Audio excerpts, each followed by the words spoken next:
주께 가오니 나를 영접하소서. 주여 넓으신 은혜 베푸사 나를 받아주시고 나의 꿈은 그 주의 뜻같이 되게 하여 주소서. 내가 매일 십자가 앞에 더 가까이 가오니 구세주의 흘린 봄의 비로소 나를 정죄하소서.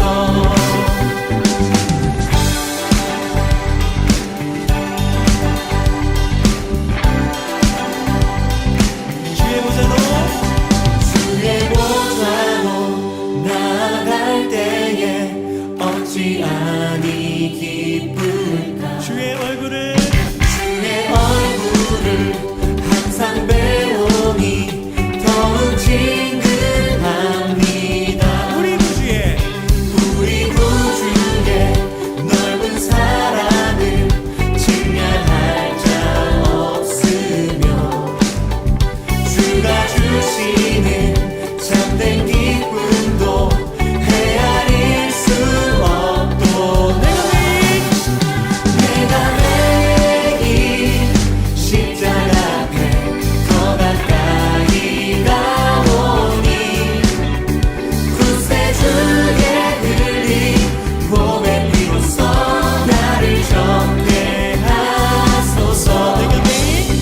내가 매일 십자가 앞에 더 가까이 가오니 구세주의 흘린 봄의 비로소 나를 정죄하소서.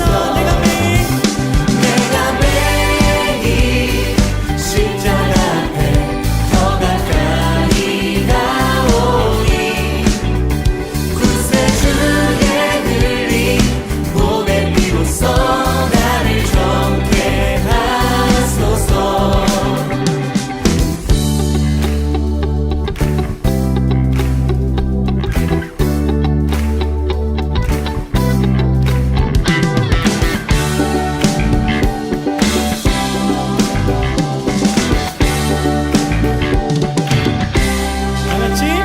내가 매일 십자가 앞에 더 가까이 가오니 구세주의 흘린 봄의 비로소 나를 정죄하소서.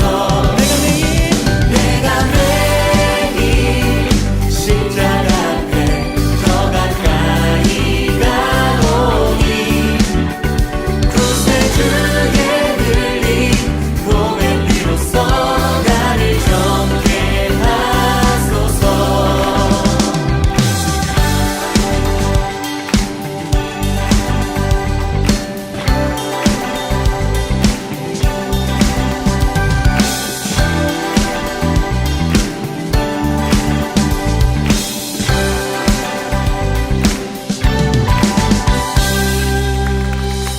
샬롬, 주님의 평강이 여러분과 함께하기를 기원합니다. 오늘 성경 읽기와 말씀 묵상을 통해 하나님의 말씀을 깨닫는 지혜와 기도하고 간구하는 모든 것들 위해 응답의 열매가 충만하기를 소망합니다. 오늘 성경 읽기 내비게이션은 역대하 35장 분별력입니다. 요시야가 예루살렘에서 여호와께 유월절을 지켜 첫째 달 14째 날에 유월절 어린 양을 잡으니라. 왕이 제사장들에게 그들의 직분을 맡기고 격려하여 여호와의 전에서 직무를 수행하게 하고 또 여호와 앞에 구별되어서 온 이스라엘을 가르치는 레위 사람에게 이르되 거룩한 궤를 이스라엘 왕 다윗의 아들 솔로몬이 건축한 전 가운데 두고 다시는 너희 어깨에 매지 말고 마땅히 너희의 하나님 여호와와 그의 백성 이스라엘을 섬길 것이라. 너희는 이스라엘 왕 다윗의 글과 다윗의 아들 솔로몬의 글을 준행하여 너희 족속대로 반열을 따라 스스로 준비하고 너희 형제 모든 백성의 족속의 서열대로 또는 레위 족속의 서열대로 성소에 서서 스스로 성결하게 하고 유월절 어린 양을 잡아 너희 형제들을 위하여 준비하되 여호와께서 모세를 통하여 전하신 말씀을 따라 행할지니라. 요시야가 그 모인 모든 일을 위하여 백성들에게 자기의 소유 양떼 중에서 어린 양과 어린 염소 3만 마리와 숫소 3천 마리를 내어 유월절 제물로 주매 방백들도 즐거이 희생을 드려 백성과 제사장들과 레위 사람들에게 주었고 하나님의 전을 주장하는 자 힐기야와 스가랴와 여히엘은 제사장들에게 양 2,600마리와 숫소 300마리를 유월절 제물로 주었고 또 레위 사람들의 우두머리들 곧 고나니아와 그의 형제 스마야와 느다넬과 또 하사랴와 여이엘과 요사밧은 양 5,000마리와 숫소 500마리를 레위 사람들에게 유월절 제물로 주었더라. 이와 같이 섬길 일이 구비되매 왕의 명령을 따라 제사장들은 그들의 처소에 서고 레위 사람들은 그들의 반열대로 서고 유월절 양을 잡으니 제사장들은 그들의 손에서 피를 받아 뿌리고 또 레위 사람들은 잡은 짐승의 가죽을 벗기고 그 번제물을 옮겨 족속의 서열대로 모든 백성에게 나누어 모세의 책에 기록된 대로 여호와께 드리게 하고 소도 그와 같이 하고 이에 규례대로 유월절 양을 불에 굽고 그 나머지 성물은 솥과 가마와 냄비에 삶아 모든 백성들에게 속히 분배하고 그 후에 자기와 제사장들을 위하여 준비하니 이는 아론의 자손 제사장들이 번제와 기름을 저녁까지 드리므로 레위 사람들이 자기와 아론의 자손 제사장들을 위하여 준비함이더라. 아삽의 자손 노래하는 자들은 다윗과 아삽과 헤만과 왕의 선견자 여두둔이 명령한 대로 자기 처소에 있고 문지기들은 각 문에 있고 그 직무에서 떠날 것이 없었으니 이는 그의 형제 레위 사람들이 그들을 위하여 준비하였음이더라. 이와 같이 당일에 여호와를 섬길 일이 다 준비되매 요시야 왕의 명령대로 유월절을 지키며 번제를 여호와의 제단에 드렸으며 그때 모인 이스라엘 자손이 유월절을 지키고 이어서 무교절을 7일 동안 지켰으니 선지자 사무엘 이후로 이스라엘 가운데서 유월절을 이같이 지키지 못하였고 이스라엘 모든 왕들도 요시야가 제사장들과 레위 사람들과 모인 온 유다와 이스라엘 무리와 예루살렘 주민과 함께 지킨 것처럼은 유월절을 지키지 못하였더라. 요시야가 왕위에 있은 지 18째 해에 이 유월절을 지켰더라. 이 모든 일 후 곧 요시야가 성전을 정돈하기를 마친 후에 애굽 왕 느고가 유브라데 강가에 갈그미스를 치러 올라왔으므로 요시야가 나가서 방비하였더니 느고가 요시야에게 사신을 보내어 이르되 유다 왕이여, 내가 그대와 무슨 관계가 있느냐?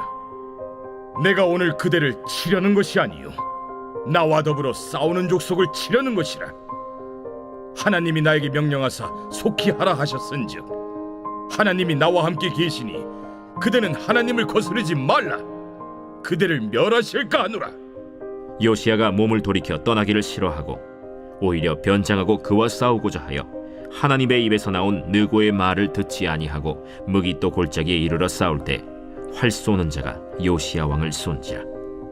왕이 그의 신하들에게 이르되 내가 중상을 입었으니 나를 도와 나가게 하라.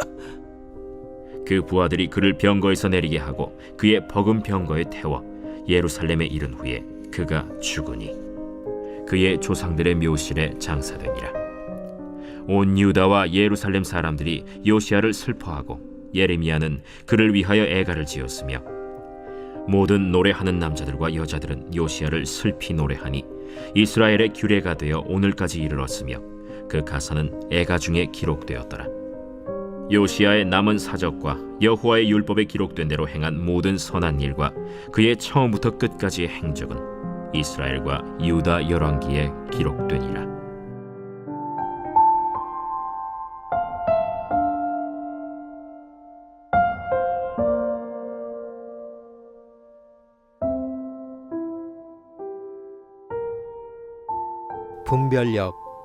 분별력은 여러 갈림길 앞에서 무엇이 더 온전한 길인지 알아보는 마음의 감각입니다. 상황을 살피고 사람의 말을 가려듣고 어떤 선택이 삶을 더 좋게 이끌지 헤아리는 지혜와 신중함으로 일상 속에 드러납니다. 겉으로 보이는 것에 머무르지 않고 그 너머의 흐름과 의미를 읽어내며 서야 할 때와 돌아볼 때, 그리고 용기를 내어 걸어야 할 때를 알려주는 분별력은 마음속 작은 나침반처럼 삶의 방향을 흔들림 없이 잡아줍니다. 성경은 이 분별력을 조금 더 깊은 자리로 초대합니다. 단순한 판단을 넘어 하나님의 뜻이 어디에 있는지 감지하는 영적 민감성, 말씀을 기준으로 무엇이 선한지, 어떤 길이 하나님을 기쁘시게 하는지를 빛 아래서 가려내는 능력, 이것이 성경이 말하는 참된 분별력입니다. 예배를 세우는 일에도, 삶의 선택 앞에서도 분별력은 하나님을 향한 길을 밝히며 잘못된 방향에서 우리를 붙들어 다시 바른 길로 이끄는 신앙의 귀한 기초가 됩니다. 결국 분별력은 삶 속에서 하나님의 부르심을 놓치지 않도록 마음을 늘 깨어있게 하는 은혜의 감각입니다. 오늘 역대하 35장의 주제어는 분별력입니다. 요시아는 말씀을 사랑한 왕이었습니다. 그는 잃어버린 유월절을 다시 일으켜 세우며 하나님의 방식대로 예배를 준비했습니다. 예배를 회복하는 과정은 단순한 행정이 아니었습니다. 요시아의 마음속에는 늘 이런 질문이 있었을 것입니다. 무엇이 하나님의 방식인가? 어떤 순서가 맞는가? 어떻게 준비해야 하는가? 그 질문들은 그를 말씀 앞으로 이끌었고 말씀은 그에게 예배의 방향을 가르쳐 주었습니다. 그래서 그는 제사장과 레위인을 제자리에 세우고 규례를 따라 질서를 다시 세우며 백성 모두가 하나님 앞에 바로 서도록 이끌었습니다. 그가 예배를 회복할 수 있었던 이유는 이 모든 과정에서 말씀을 기준으로 무엇이 마땅한지 분별했기 때문입니다. 그러나 놀랍게도 예배가 가장 아름답게 회복된 바로 그 뒤에 전혀 다른 장면이 펼쳐집니다. 애굽 왕 느고가 전쟁길을 지나가며 하나님께서 나를 보내셨다, 나를 막지 말라고 말할 때 요시아는 그 말을 들으려 하지 않았습니다. 이방 왕의 말이니 경계하는 것이 자연스럽지만 더 중요한 문제는 그 순간 요시아가 하나님의 뜻을 묻지 않았다는 점입니다. 예언자에게 찾아간 기록도, 제사장과 상의한 흔적도, 여호와께 기도한 기색도 없습니다. 평생 말씀을 붙들어 왕이었지만 그 중요한 자리에서만큼은 자기 판단을 더 신뢰했고 그 선택은 결국 분별 없는 행동으로 이어졌습니다. 요시아의 이야기는 우리에게 조용히 말합니다. 예배를 세우는 자리에도, 삶의 결정을 내리는 순간에도 필요한 것은 결국 분별력이라는 사실입니다. 하나님의 뜻을 묻는 마음이 흐려지면 아무리 은혜로운 자리에 있어도 우리는 쉽게 다른 방향으로 걸어갈 수 있습니다. 분별력은 한 번 얻으면 평생 유지되는 능력이 아닙니다. 말씀 앞에 머무는 사람만이 날마다 새롭게 받는 은혜의 감각입니다. 멈춰야 할 때 멈추게 하고 돌아봐야 할 때 돌아보게 하며 걸어야 할 때 담대히 나아가게 하는 하나님이 주시는 조용한 안내선입니다. 오늘 우리의 삶에도 필요한 것은 바로 이 분별력입니다.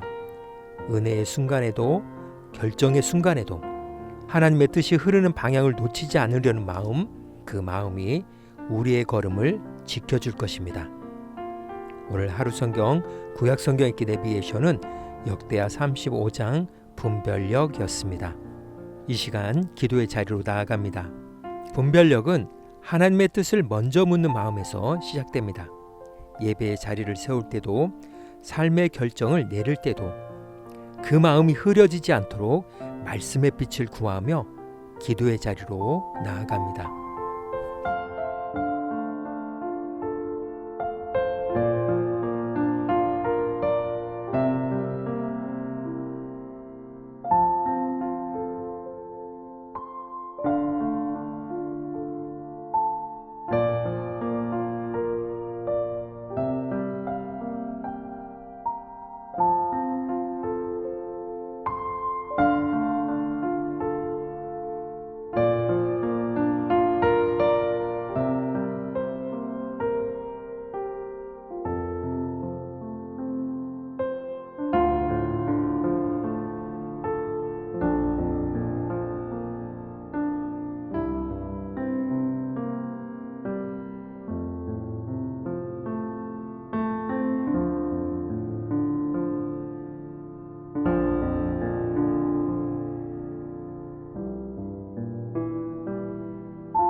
사랑의 하나님, 보이는 것만 따라 움직이지 않게 하시고 상황보다 하나님의 뜻을 먼저 묻게 하옵소서. 은혜의 순간에도 교만하지 않게 하시고 결정의 자리에서도 흔들리지 않도록 분별의 마음을 지켜 주옵소서. 말씀으로 제 걸음을 밝히시고 잘못된 길에서는 멈추게 하시며 하나님이 기뻐하시는 방향으로 다시 걷게 하옵소서. 오늘은 이렇게 고백하며 나아갑니다. 분별의 빛 한 줄기라도 비치면 그 길을 따라 나아가겠습니다. 예수님의 이름으로 기도합니다. 아멘. 이제 음악이 마칠 때까지 자유롭게 기도합니다. 하나님께서 우리의 기도에 귀 기울여 주십니다.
우리의 기도를 들으신 하나님께서 오늘도 동행하십니다. 주님 안에서 성령의 새 역사를 써내려 가시길 축복합니다.